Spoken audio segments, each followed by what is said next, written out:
Brian Kelso had built a billion-dollar empire by trusting nothing and no one. But the one thing he never learned to distrust was his own heart, and that was exactly why, when he walked into Meridian Restaurant on a Tuesday night for a routine dinner meeting and saw his pregnant ex-wife wiping down tables in a stained uniform with her hair pinned back like she had given up on herself entirely, his first instinct was not anger, not suspicion, not the cold calculation that had made him one of the most powerful men in the country. His first instinct was to protect her, and that single instinct, that one moment of weakness dressed up as nobility, was the beginning of the most expensive mistake of his life. Before we continue, tell us where in the world you're watching from. Idea? It's always amazing to see how far our stories reach and how they resonate across the globe. Brian Kelso was 38 years old and had not made a careless decision in 6 years. He ran Kelso Capital, a private equity firm that managed assets worth just over $4 billion. He had offices in New York, London, and Singapore. He had a team of 43 people who reported directly to him, and another 200 who reported to those 43.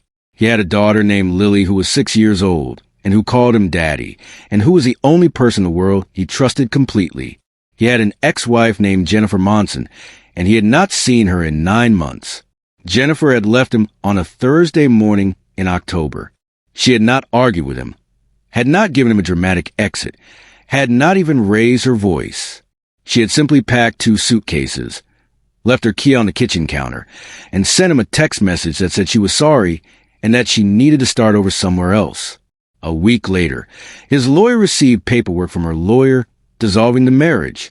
The divorce was finalized in 6 weeks because Jennifer had signed everything without negotiation. She had not asked for money, had not asked for the apartment in Manhattan, had not asked for any of the things that were legally available to her as his wife of 4 years. Brian had found that suspicious at the time. His lawyers had found it suspicious too. But Jennifer was gone, and there was nothing to contest. And eventually Brian had filed the experience under things that don't make sense and moved on. He had Lily to raise. He had a company to run. He did not have time to chase a woman who did not want to be found.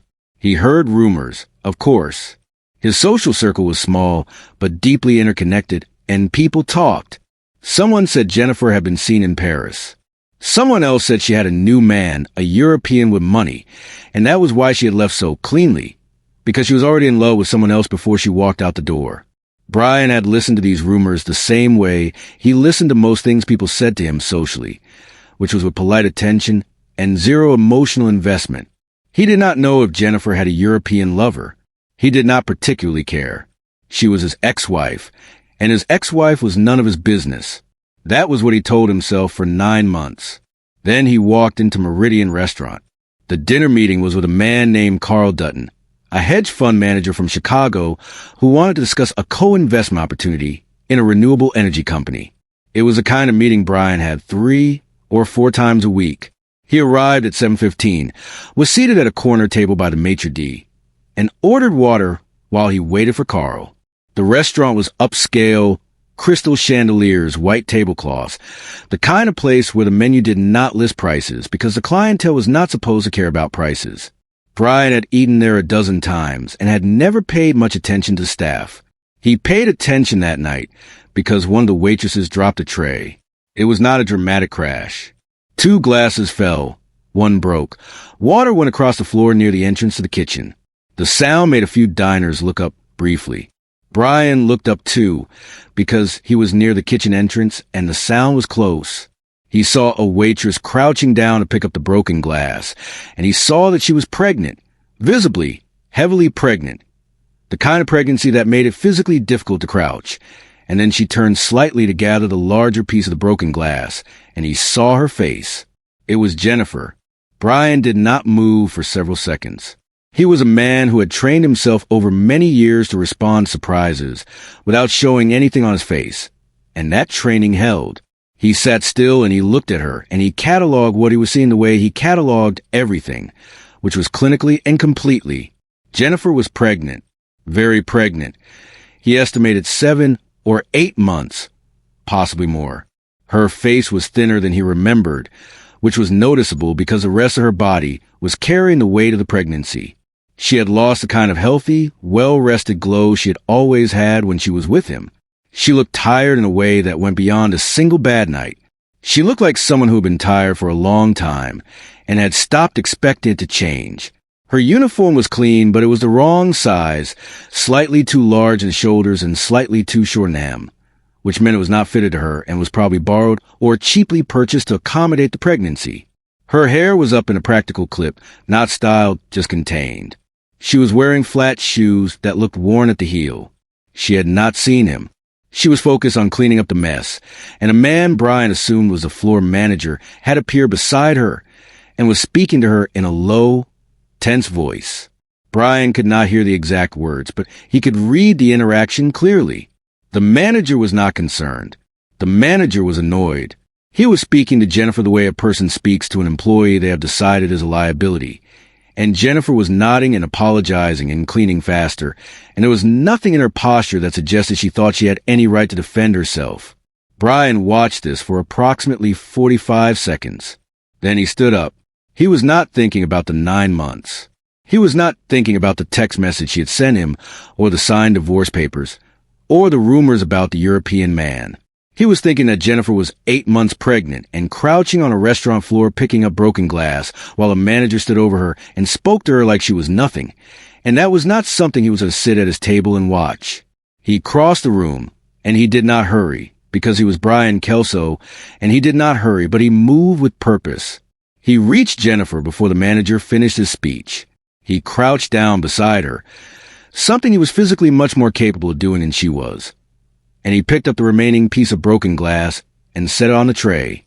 Then he stood up and he looked at the manager. The manager was a man in his early 40s named, according to his name badge, Patrick.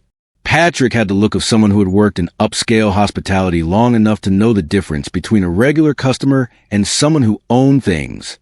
He looked at Brian and he adjusted his posture and his expression the way that people do when they suddenly realize they are being observed by someone whose opinion matters to them professionally. Brian said, simply, that he would like to speak to the general manager of the restaurant. Not Patrick. The general manager. Patrick said he was a floor manager and could he help. Brian said he was sure Patrick was very capable, but he would still like to speak to the general manager. And he said it in the tone he used in boardrooms when someone junior to him had made a suggestion he was not going to follow. It was a polite tone. It was also completely immovable. Patrick went to get the general manager. Jennifer had stood up by then. She was looking at Brian with an expression that was difficult to categorize because it contained several things at once: shock, embarrassment, something that might have been relief, and something that might have been fear. And underneath all of it, the particular exhaustion of someone who has been surviving at a level below what they were built for and knows it. Brian looked at her and said her name once, quietly, and she said his name back. And that was the entire conversation they had in the restaurant, because the general manager arrived and Brian spent the next 6 minutes explaining, in very clear and measured language, that he was a long-standing client of the restaurant, that he had several upcoming corporate dinners he had been considering hosting there, and that he was finding it difficult to reconcile his continued patronage with what he had just observed, which was a heavily pregnant staff member being spoken to in a manner that was both unprofessional and, he suspected, legally questionable given her condition. The general manager was a small, efficient woman named Harriet who understood immediately what kind of conversation this was. She apologized. She said the behavior Brian had witnessed was not representative of their standards. She asked what she could do. Brian said Jennifer was leaving for the evening and would be paid for her full shift. He said this not as a request. Harriet agreed. Brian went back to his table and texted Carl Dutton that he needed to reschedule. Then he waited for Jennifer to collect her things, and when she came out of the staff area in her regular clothes, a loose maternity dress that was clean but had been washed many times, he walked her out of the restaurant. They stood on the sidewalk outside. It was a cold night for July, which was unusual, and Jennifer had a jacket that was not warm enough for the temperature. Brian noted this the same way he had noted everything else. Clinically, completely. Jennifer said she was sorry. She said she knew this was strange and that she had not planned for him to see her and that she was handling things. Brian asked her where she was living. She said she had an apartment. He asked for the address. There was a pause that lasted long enough for Brian to understand that she did not want to give him the address, and that the reason she did not want to give him the address was because the address was not going to reflect well on the category of handling things. He told her he was not going to argue with her on a sidewalk. He said he had a car 2 minutes away and he was going to drive her home, and when they got there, they were going to talk. He said this in the same tone he had used with Patrick. The floor manager, polite, entirely immovable. Jennifer gave him the address. The address was in a neighborhood that Brian knew by reputation. It was not the worst neighborhood in the city, but it was a significant distance from the best. The building she lived in was a 6-story walk-up with a buzzer panel that had 3 broken buttons and a lobby that smelled like old carpet and someone else's cooking. The elevator was out of service.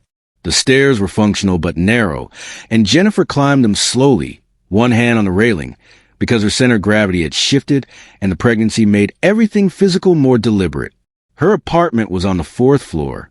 It was a studio, one room that contained a bed, a small kitchen along one wall, a bathroom behind a door that did not quite close all the way, and almost nothing else. There was a second-hand dresser with a cracked mirror.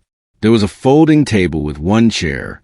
There was a cardboard box in the corner that had been partially broken down and reassembled as a makeshift surface for a lamp. The lamp worked. The overhead light had a bulb that was too bright and too harsh for the size of the room. Brian stood in the doorway and looked at the apartment for a moment. Then he walked in and sat down in the single chair at the folding table, because sitting on the bed felt presumptuous and standing felt like a power play. And he had not come here to intimidate her. Jennifer sat on the edge of the bed. She sat carefully, the way pregnant women sit when they've been on their feet for a long time. Brian asked her directly how long she had been living like this. She said about 4 months. She said she had been in a better place before that, but things had changed. He asked what had changed. She said it was complicated. He asked about the baby. He asked whose it was. Jennifer looked at him when he asked that, not with offense, but with something more complicated than offense. She said the baby was his. Brian heard this. He did not respond immediately. He looked at her and calculated the timeline. 9 months since she left, baby appearing to be 8 months along. And the math was uncomfortable because the math meant that Jennifer had been pregnant when she left him or had become pregnant within days of leaving, which narrowed the possibilities considerably. He asked her why she had not told him. She said she had her reasons. He said he was going to need better than that. Jennifer looked at her hands for a moment. She said she knew he deserved an explanation, and she said she was going to give him one. But she asked him to understand that the explanation was going to be complicated and that some parts of it were going to make him angry. Brian said he was already moderately angry, so she could go ahead. Jennifer started talking. What she told him that night was a partial truth. Brian did not know at the time that it was partial. He found that out later. What she told him was that when she left, she had been approached by people who worked for the Vane brothers. The Vane brothers, Marcus and Daniel Vane, were Brian's primary corporate rivals. They ran a competing private equity firm called Vane Capital, and their relationship with Brian was a kind of relationship that existed in the space between aggressive competition and outright hostility. They had been trying to undercut Kelso Capital for 3 years. Brian knew this. He had legal action pending against them on 2 separate fronts related to investor poaching and market manipulation. Jennifer told Brian that the Vane brothers had come to her with information. She said they told her that Brian's company had a series of financial irregularities that were going to result in a federal investigation, and that if she stayed married to him, she would be implicated by association. She said they had documents, lawyers, the whole apparatus of persuasion, and she had believed them because they were convincing and because she was scared. She said she had left to protect herself, and she had just discovered the baby she had not yet known she was carrying. She said the Vane brothers had promised to leave her alone once she was out of Brian's life, but they had not left her alone. They had kept track of her, had made it difficult for her to access certain financial resources she believed were hers, had essentially made themselves a quiet, persistent presence in her life that she could not shake. She said that was why she was working at the restaurant, because her access to funds had been disrupted and she needed income, and the restaurant was what she could get quickly given her condition and the fact that she had been out of the professional workforce for most of her marriage. Brian listened to all of this without interrupting. When she finished, he asked 2 questions. He asked if she had any documentation of the Vane brothers' contact with her. She said she had some emails. He asked if she was in any immediate danger. She said she did not think so. She said they were not threatening her physically. They were just making her life difficult, and she thought it was because they wanted to ensure her silence. Brian sat with this information. His first feeling was anger at the Vane brothers, which was not new. His feelings toward the Vane brothers were always in the vicinity of anger. His second feeling was something he recognized as his old protective instinct for Jennifer reactivating, which he noted without acting on it immediately. He told her he was going to arrange for her to move somewhere safer before the end of the week. He told her he would have his lawyers look at the emails she had from the Vane brothers. He told her that whatever had happened between them personally, she was carrying his child, and he was not going to leave her in a fourth-floor walk-up with a broken elevator to manage that alone. Jennifer looked at him and said, "Thank you." She said it quietly and without drama, and without the particular performance of gratitude that some people put on. She just said it plainly, and Brian found that he believed her.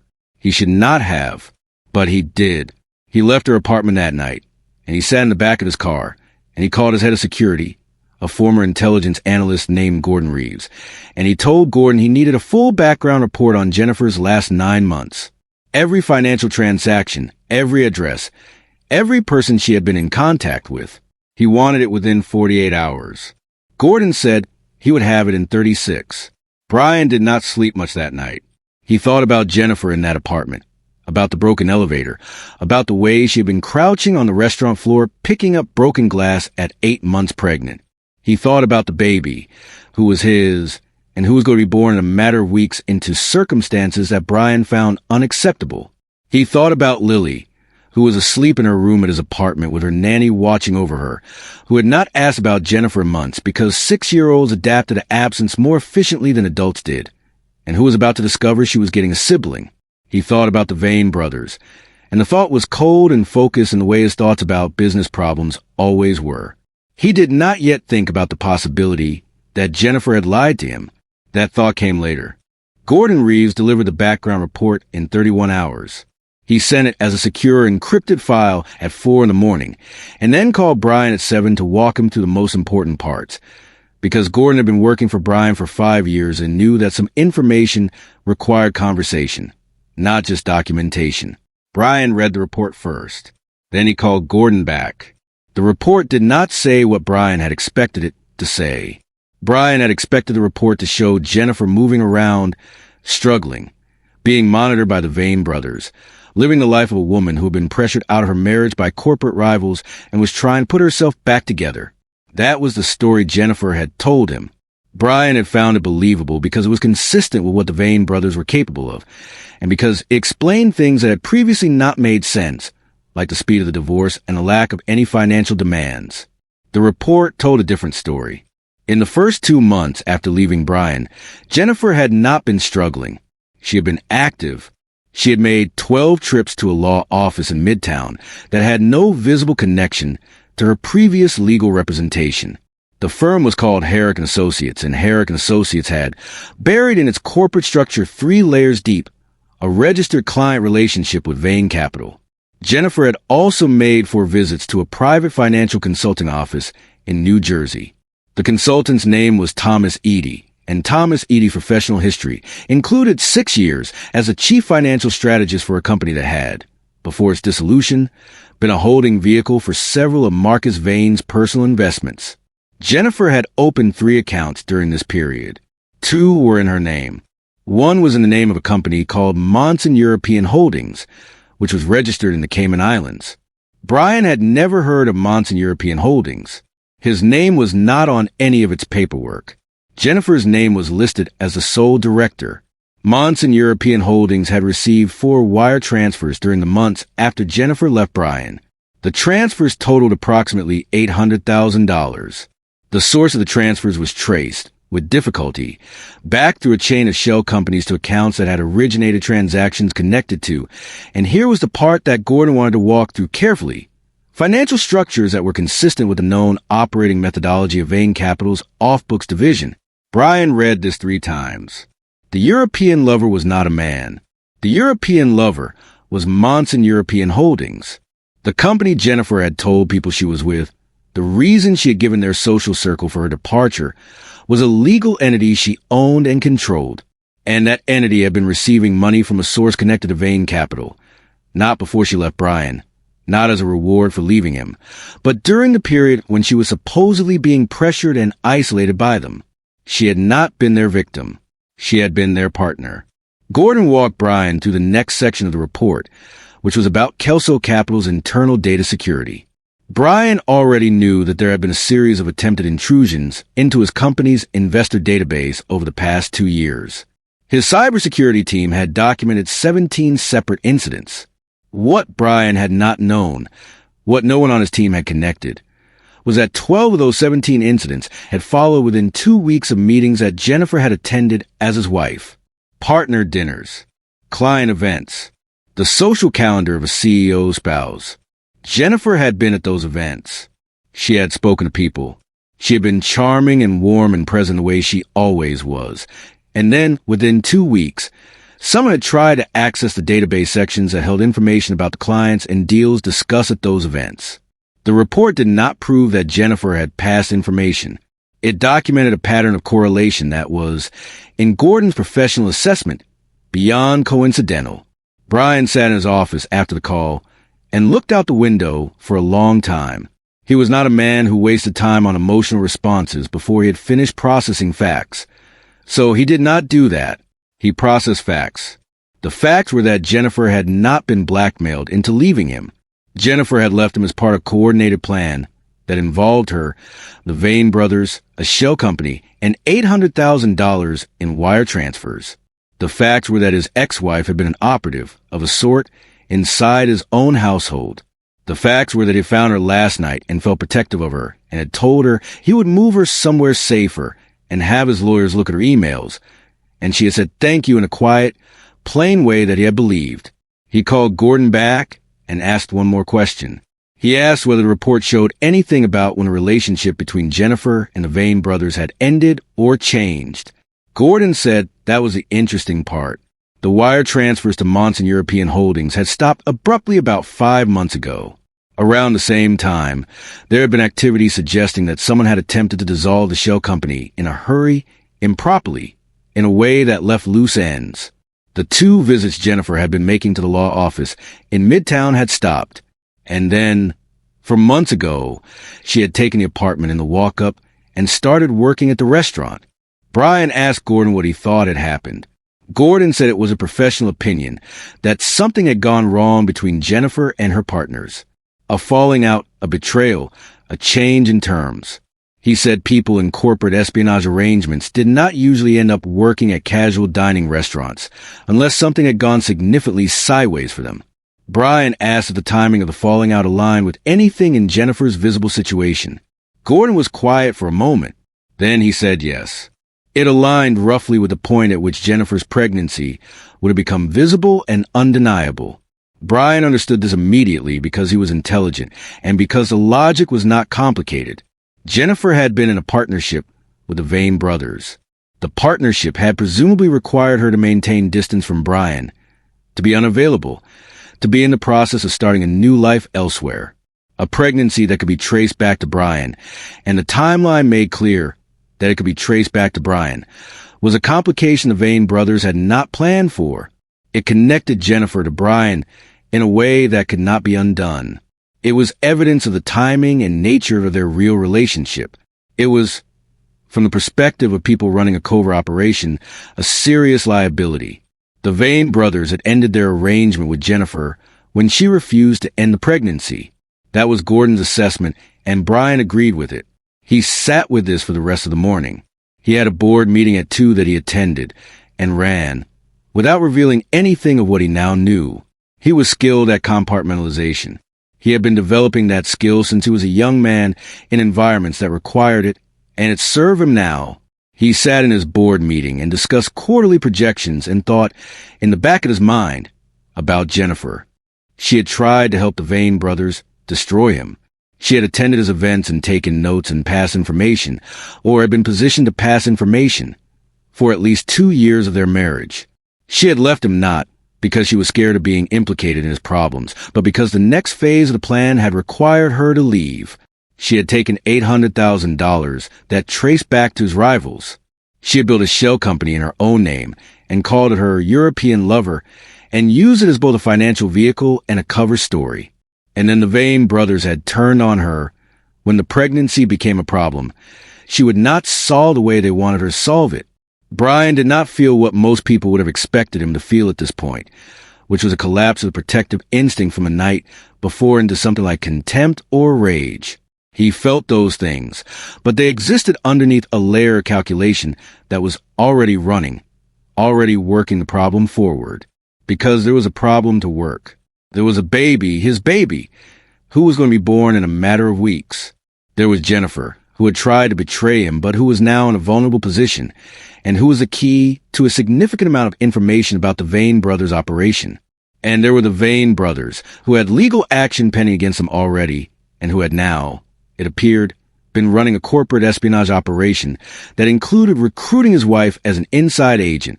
Brian was not naive enough to think that he had processed all of his feelings about Jennifer's betrayal by the time the board meeting ended. He had not.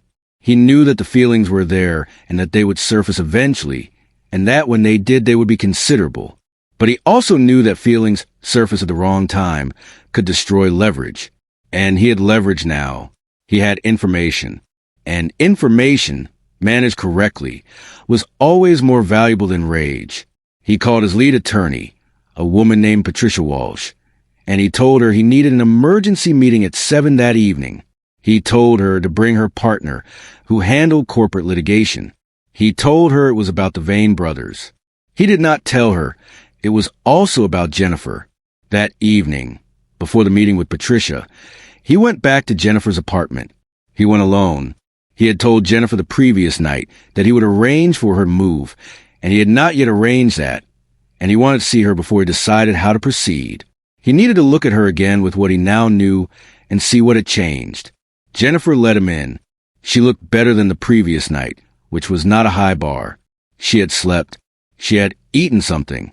She was still tired, but the acute version of the tiredness from the restaurant had eased slightly. Brian sat down in the single chair and looked at her and said he had some questions. She said okay. He asked her about Herrick and Associates. He said the name plainly, without explanation, and watched her face. Her face did what he had expected it to do. It changed. Not dramatically. Jennifer had always been controlled. That was one of the reasons she had been effective at whatever she had been doing. But it changed. The particular expression she had been wearing, which was the expression of a woman waiting to be helped, shifted slightly into something more guarded. She said she knew that name. Brian said he knew she did. He asked her how. Jennifer looked at him for a long time. Then she said she owed him the truth. She said she had known this moment was going to come, and she had been trying to figure out how to handle it, and she had not figured out yet. But she would tell him what he needed to know. She talked for almost an hour. What she told him was closer to the truth than what she had told him the night before, but it was still not the full truth. Brian understood this, but let her talk. She confirmed that her relationship with the Vane brothers had been active and willing, not coerced. She said she had been approached 3 years ago, before the end of the marriage, with a proposal that she had initially considered and eventually accepted. She said the Vane brothers had offered her money and a guarantee of financial security in exchange for information about Brian's business dealings. Not information that would destroy the company, she said, but information that would give them competitive advantage. She said she had told herself it was not that serious. She said she had told herself that corporate competition was inherently information-based and that what she was doing was no different from what anyone in business did. She said she had known these were rationalizations but had used them anyway because the money was significant and because by that point her marriage had become something she was not happy in for reasons she said were complicated and that she did not want to get into. She said the plan had been for her to leave Brian in a way that appeared voluntary and clean, to establish an independent financial base through the shell company, and to continue passing information to the Vane brothers from a distance, through industry events, through mutual contacts, through whatever access she could maintain to his world. She said the plan had changed when she found out she was pregnant. Brian asked what she had done when she found out. She said she had gone to the Vane brothers and told them. She said she had expected them to adjust the plan. She said she had not expected what they had actually proposed, which was that she terminate the pregnancy because it was a liability that could link her back to Brian in a permanent and legally significant way. Brian asked what she had said. She said she had told them no. She said it plainly, and Brian believed this part because the physical evidence of the next 4 months supported it. A woman who had agreed to that proposal would not be living in a 4th-floor walk-up picking up broken glass at a restaurant. Jennifer said that after she refused, the Vane brothers had withdrawn their support. They had frozen her access to the funds in the shell company by reporting the company's incomplete dissolution to the relevant authorities, which tied the funds up in a legal process she could not easily navigate without the lawyers they had been providing her. They had cut off the consultants who had been managing her finances. They had, she said, made clear that she was on her own and that if she tried to expose them, she would expose herself in process, which made the threat effectively mutual. She said she had been managing on her own since then. She said the restaurant job was the best she had been able to get quickly. She said she was aware of how it looked. Brian said it looked exactly like what it was. Jennifer said yes. She said she knew. Brian stood up and walked to the window of the apartment and looked out at the street for a moment. He was deciding something. He had been deciding it since the board meeting, and Jennifer's confirmation of the basic facts had resolved the last variable. He turned back and told her that he was still going to arrange for her to move. He told her the baby needed to be born somewhere that was not a 4th-floor walk-up above a broken elevator. He told her that he was also going to need complete documentation. Every email, every communication, every transaction record she had that connected her to the Vane brothers. Jennifer asked him what he was going to do with it. He said that was not something he was going to discuss with her tonight. She looked at him and said she understood that he was angry. She said she knew that what she had done was betrayal and that she was not asking him to forgive it. She said she was asking him to separate whatever he felt about her from what was best for the baby. Brian said he was perfectly capable of doing both simultaneously. He left the apartment and went to his meeting with Patricia Walsh and her partner, and he laid out a version of the situation that was accurate but strategic, enough to get them moving on the Vane brothers, not enough to expose Jennifer's full role yet, because Jennifer's full role was a variable he was not ready to commit to any particular outcome. He drove home afterward and checked on Lily, who was asleep with her arm around a stuffed elephant she had named Greg. He stood in the doorway of her room for a moment and thought about the fact that Lily was going to have a sibling and that the sibling's mother had tried to help destroy the company that paid for this apartment, this room, this stuffed elephant named Greg. He thought about Jennifer's face when she had said she told the Vane brothers no. He thought about how both things could be true at once, that Jennifer had betrayed him and that Jennifer had refused to do the one thing they had asked her to do that was irreversible. He was not ready to decide what to do with that yet. He was not even sure what it meant. What he knew was that the situation was complex enough to require patience, and patience was something Brian Kelso had in considerable supply. Listen, if you're still here, it means you're invested. You want to see what happens next. But here's the reality. Most people watch stories like this and scroll away without subscribing. They enjoy it, then vanish. If this story actually matters to you, if you genuinely care about how it ends, hit that subscribe button. It only takes a second.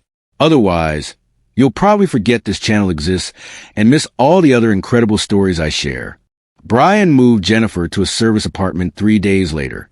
It was a clean, modern place in a building with a working elevator and a doorman, and enough security that Gordon had approved it without objection. It was not lavish. Brian had not chosen it to make a statement about his financial position. He had chosen it because it was safe and because the building had a contract with a medical transport company, which was relevant given that Jennifer was now within 3 weeks of her due date. He set up an account for her with a debit card that would cover food, medical expenses, and basic necessities. He did not give her cash. He was not naive. He also had Gordon put a security detail on the building. 2 people, rotating shifts, visible enough to be a deterrent, but not visible enough to feel like surveillance. He told Jennifer about the security, and he told her it was there because the Vane brothers were a live concern. He did not tell her about the full content of Gordon's report, or that he now knew more about Monson European Holdings than she had told him. He was managing information. He was doing it deliberately and without apology, because information managed well was the only real power he had in a situation where all the other variables were uncertain. His attorneys were moving quickly on the Vane brothers. Patricia Walsh had been building a case against him for months on the investor poaching charge, and the addition of a corporate espionage angle. Brian had given her the shell company documentation without yet explaining how he connected it to Jennifer, had given her new material to work with. Patricia was a thorough, aggressive lawyer who had won 3 of the last 4 significant corporate litigation cases she had argued. Brian trusted her competence completely. What Brian was still working out was a Jennifer question. Jennifer, as a witness, was potentially the most valuable piece of his case against the Vane brothers. She had been inside their operation. She had direct knowledge of their methodology, their communication style, their financial structure. She could provide testimony that would be far more damaging to them than any documentary evidence, because documentary evidence could be challenged and contextualized and explained away by good defense attorneys. A witness who had been a participant was harder to dismiss. But Jennifer, as a witness, also had significant problems. She was a participant, which meant she was also a defendant, at least potentially. Her cooperation would need to be structured through a plea arrangement. Any deal she made would reduce or eliminate the legal consequences she would otherwise face for her own role in the operation. And Brian was a primary victim of that operation, which meant he would have significant standing in how aggressively those consequences were pursued. He had leverage over Jennifer. He had not yet decided how to use it, and the manner in which he used it was going to determine what the next several years of his life looked like, and more importantly, what the next several years of his child's life looked like. He was keeping Lily away from all of this for now. She knew she had a sibling coming. She did not know anything about Jennifer, because Brian had told her simply that the baby's mother was someone he'd known a long time ago and that he would explain more when she was older. Lily had accepted this with the philosophical flexibility of a 6-year-old who was primarily interested in whether the sibling would be able to share her toys. 2 weeks into the arrangement, Gordon called with an update that changed Brian's timeline. The Vane brothers had become aware that Jennifer was in contact with Brian. Gordon did not know exactly how they had found out, possibly through someone in their network who had seen Brian at the restaurant, or through surveillance of Jennifer that they had been maintaining at a distance. But they knew, and they were not pleased. Gordon had intercepted, through methods he described to Brian in terms designed to survive legal scrutiny, a communication between someone in the Vane brothers organization and an intermediary. The communication indicated that there was concern about what Jennifer might be telling Brian and what documentation she might have retained. The communication indicated that the Vane brothers wanted this concern addressed. Brian asked Gordon how confident he was in the interpretation of address. Gordon said he was confident enough that he had already increased the security detail on Jennifer's building from 2 people to 4 and had added a car on the street. Brian said good. He said he was going to move up his timeline on the legal action. He called Patricia that evening and told her he needed to accelerate. He told her that the subject of his witness was at elevated risk and that he needed to understand what a cooperative agreement would look like and how quickly one could be structured. Patricia said she would need 48 hours to draft a preliminary framework. Brian told her she had 36. He also called Jennifer. He told her that the Vane brothers were aware she was in contact with him. He told her in a straightforward way, without softening it or adding unnecessary alarm. He said his security was already enhanced and she should not leave the apartment without letting the detail know in advance. Jennifer was quiet for a moment after he told her. Then she said she had expected this. She said the Vane brothers were not people who left loose ends and that she had always known that being connected to Brian again was going to accelerate whatever they were planning for her. Brian asked her if that was why she had engineered the restaurant encounter. There was a pause. A pause just long enough to confirm what Brian already knew. Jennifer said yes. She said it plainly, without attempting to dress it in better language. She said she had known she needed Brian's protection, and she had known that walking back into his life and asking for it directly, given what she had done, was not something he would respond to. She said she had needed to be found rather than to come asking. She said she had chosen the restaurant because she knew he had meetings there regularly, and she had worked out through a contact who was no longer working with the Vane brothers that he had a dinner scheduled for that Tuesday. She said she had applied for the waitress position 2 weeks earlier. Brian listened to this without interrupting. She said the pregnancy and the conditions she was in were real. She said she had not manufactured those. She said the terrible apartment was real, and the exhaustion was real, and the fact that she needed help was genuinely real. But the specific way in which she had arranged for him to find her was engineered. Brian said he knew. He said he had known since the night. He went back and heard her confirm the Herrick and Associates connection.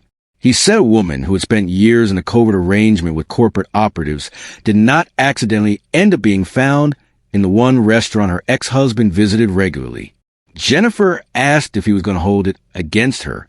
Brian said he was going to hold all of it against her, the way he held all significant information. He said holding information against someone was not the same as being unable to act in a way that was rational and productive. He said he was capable of being angry and clear-headed simultaneously, which was something most people found difficult, but which he had spent a significant portion of his adult life practicing. He said the more relevant question was what she was going to do now that she had his attention. She said she would tell him everything, every communication, every meeting, every piece of information she had moved or positioned to move, every contact she had in the Vane Brothers organization. She said she had records.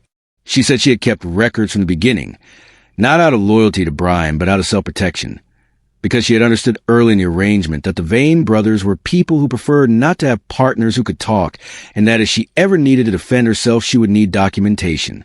Brian asked where the records were. She said she had them in a cloud account they did not know about, under an email address she had created 18 months ago specifically for this purpose. Brian said he was going to send Patricia Walsh to meet with her in the morning, and that she should tell Patricia everything. He said he was also going to need her to understand that any agreement they structured would involve her cooperation being full and unreserved, and that partial cooperation was not something he was going to accept or advocate for. Jennifer said she understood. She said one more thing before he ended the call. She said she knew he did not believe she had changed, and she was not asking him to believe that. She said she knew that the fact that she had refused to end the pregnancy was the only thing she had done in the past 2 years that was genuinely, purely uncalculated.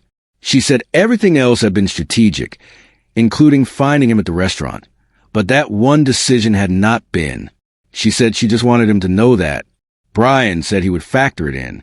He ended the call and sat in his office in the quiet and thought about Jennifer in that apartment, carrying his child, having engineered her way back into his proximity because she was cornered, and he was the only resource she could think of that was powerful enough to be useful. He thought about the records she had in the cloud account. He thought about what those records were going to do to the Vane brothers when they surfaced in a legal proceeding. He thought about what he was going to do with Jennifer when this was over. He had known for several days what he was going to do. He had not let himself commit to it entirely because he had wanted to be sure the decision came from strategy rather than from anger. He was sure now. The anger was present but was contained, and underneath the anger was something colder and more purposeful, which was a part of him that had built a company worth $4 billion and had done it by knowing exactly what every person in every room wanted and needed and could be made to do. He knew what Jennifer wanted. She wanted survival, and somewhere underneath that, she wanted to believe she had not completely destroyed the most stable relationship she had ever had. He knew what she needed. She needed protection right now and legal immunity later. He knew what she could be made to do. She could be made to testify against the Vane brothers fully and without reservation, because the alternative, prosecution for her own role in the operation, was something she was not equipped to survive, particularly with a newborn. The shape of the resolution was clear. It had been clear for several days. He was simply waiting for the right moment to set it in motion. The right moment arrived earlier than he expected. 3 days later, Jennifer's security detail called at 2 a.m. to tell Brian that Jennifer had been taken to the hospital. The baby came 6 days before the due date. Jennifer had developed a complication called placenta previa, which Brian's hastily Google research explained was a condition in which the placenta was positioned incorrectly and which, in the wrong circumstances, could cause dangerous bleeding. The hospital's assessment when she arrived was that the situation was serious enough to require an immediate cesarean section rather than waiting for natural labor. Brian was called by the security detail, who had accompanied her to hospital in the ambulance, because Jennifer had given his number as her emergency contact. Brian arrived at the hospital at 2:40 in the morning. He was taken to a waiting area outside the operating suite and told that the procedure had already begun and that the medical team was managing the situation. He sat in the waiting area and Gordon Reeves sat beside him because Gordon had come with the car and Brian had not told him to go home. Gordon did not attempt to have a conversation, which was one of the things Brian valued about Gordon. The procedure took 41 minutes. Brian was informed afterward by a nurse who came out with a careful expression that meant things had gone well but had required attention, that Jennifer had lost more blood than was typical and that she was being stabilized, but that she was expected to make a full recovery. He was also informed that his daughter, a girl, second daughter, 3.5 pounds lighter than Lily, had been at birth but healthy, lungs working, all measurements within normal range, was in the neonatal unit and was doing well. Brian was taken to see the baby first because Jennifer was still in recovery. The neonatal unit was bright and quiet in a particular way of medical facilities at 3 in the morning. The baby was in a clear bassinet with monitoring equipment attached and a small knit hat on her head that was standard hospital issue. She was red-faced and small and had her hands curled up near her face the way newborns did.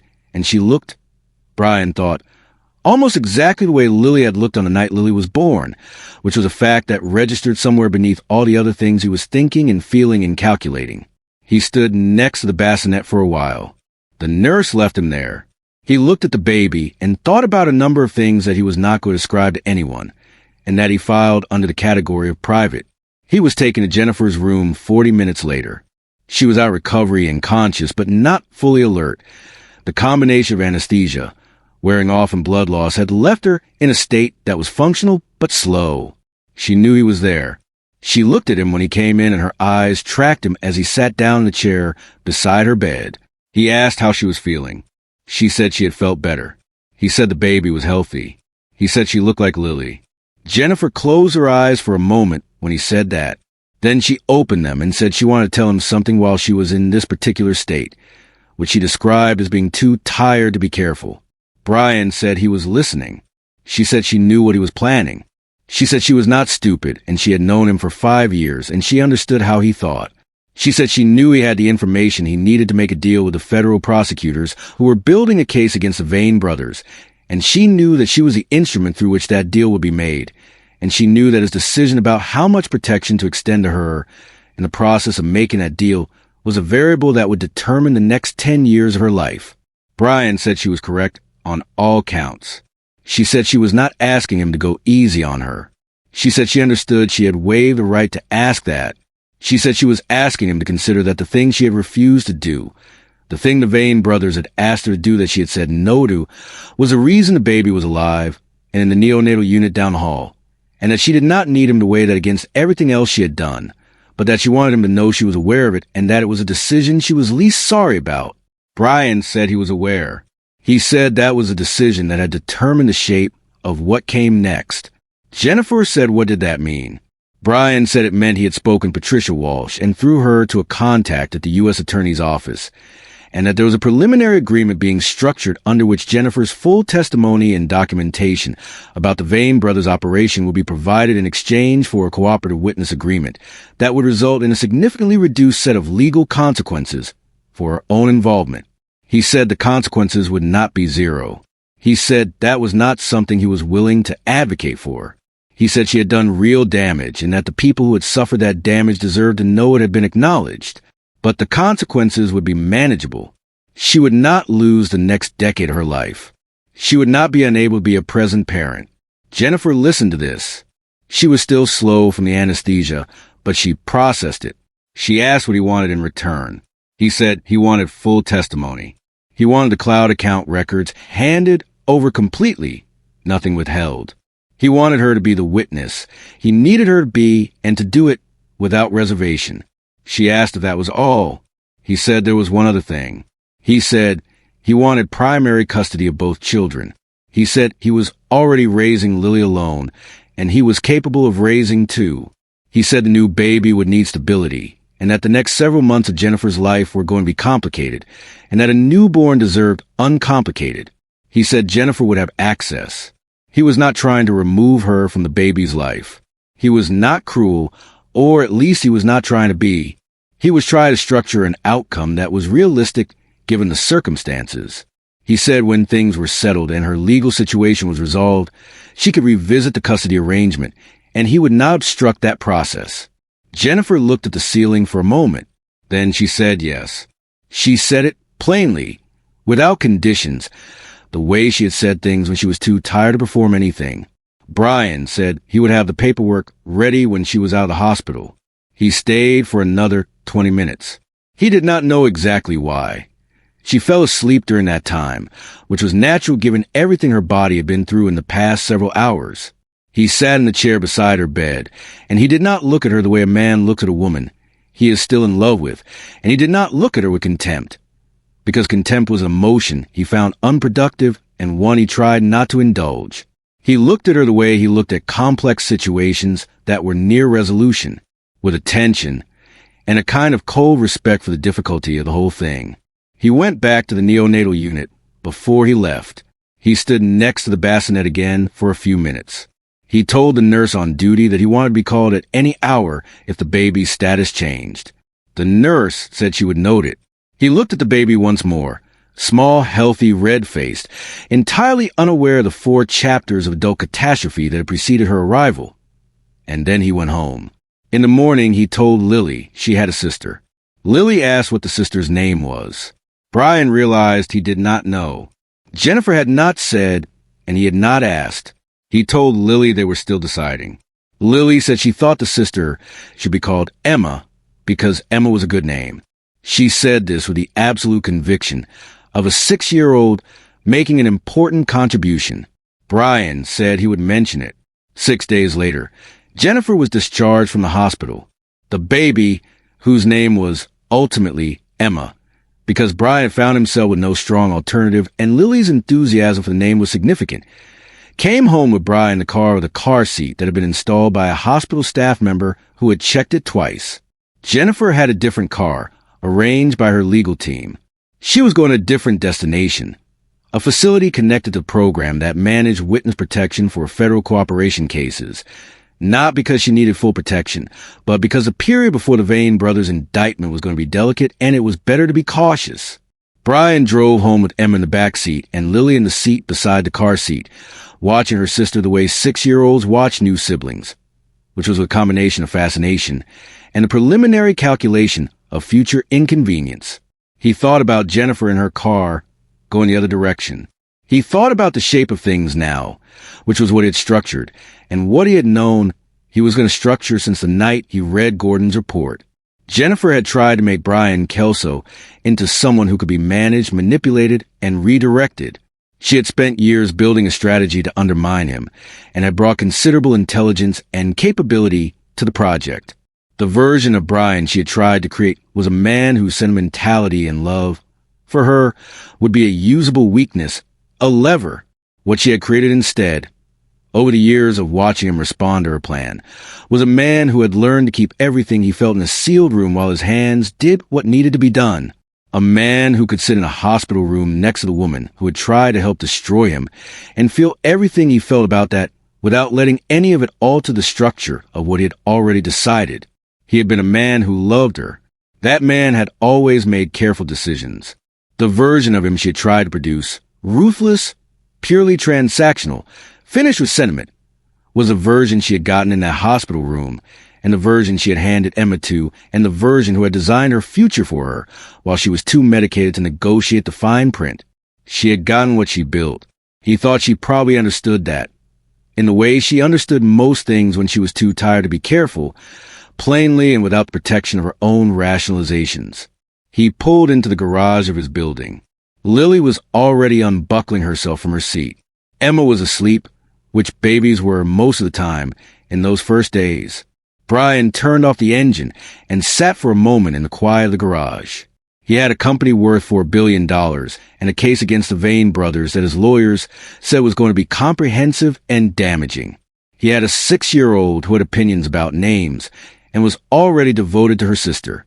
He had a baby daughter who looked like her older sister and who was going to need things in the coming months and years that he was entirely capable of providing.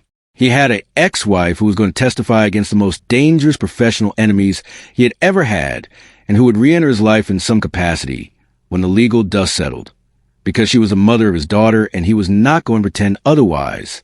He did not know what that re-entry was going to look like. He was aware that he did not know, and he was aware that there were feelings stored in the sealed room that he had not yet opened, and that at some point they would need to be opened and examined and dealt with. He was aware of all of this the way he was aware of things he was not ready to act on yet. He filed it. He would return to it. He got out of the car and got Lily out, and then carefully, following instructions he had read twice on the pediatric care sheet the hospital had given him, unstrapped Emma from the car seat and carried her toward the elevator. Lily held the elevator door and announced that she was going to teach Emma to walk as soon as possible. Brian said that was going to take some time. Lily said she was patient. Brian said good. He said patience was the most useful thing a person could have. He thought about Jennifer in her car, going the other direction, and he thought that was still true. The story of Brian and Jennifer teaches that betrayal and love are not always opposites. Sometimes the most dangerous person in your life is the one you trusted most, and the most powerful response to betrayal is not rage, but patience and clear thinking. Brian did not destroy Jennifer out of anger, and Jennifer did not soften Brian with tears and apologies. Instead, both of them got exactly what their choices had built for them, which is the truest form of justice. The lesson is simple. The games people play always have a final score. Manipulation eventually runs out of room. And the person you underestimate because they love you is often the most capable of outlasting you, because real strength is not the absence of feeling. It is the ability to feel everything and still make the right decision. So here's the real question. Did you subscribe yet? Thousands of people will listen to this story and won't subscribe. Please don't be that person that, if you're listening right now, help me prove something wrong. My friend said I wouldn't even reach 10,000 subscribers, but I believe stories like this deserve to be heard. Help me show him that these tales matter. Please subscribe to this channel, and let's keep breathing life into stories that were never meant to stay silent. And here's what I need to know. Do you want part 2?